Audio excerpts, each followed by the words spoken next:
বন্ধু বান্ধৱীসকল নমস্কাৰ, কাৰ্ডম সুপ্ৰভাত জনালোঁ আৰু মোৰ ভিডিঅ'টোলৈ আপোনালোকক স্বাগতম জনাইছোঁ। এইবোৰ ইটা ভঙা পাৰি দিছোঁ প্লাষ্টাৰ কৰিবলৈ কাৰণে। আৰু আমি এভাগ কি বনাব গৈ আছোঁ আপোনালোকক দেখাইছোঁ। এই ভাগ হ'ব আমাৰ শিৱ মন্দিৰ নহয়, থান হ'ব।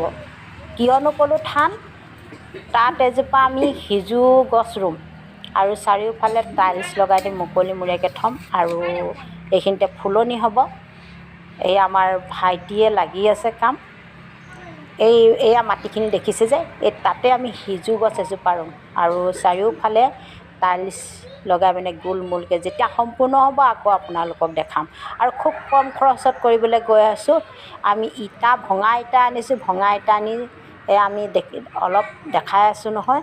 এই ভঙা ইটা পাৰি দিলোঁ, তাৰ ওপৰত অকল চিমেণ্ট মানে বালি দি দিম আৰু ঢালাই কৰি দিম খুব কম খৰচত।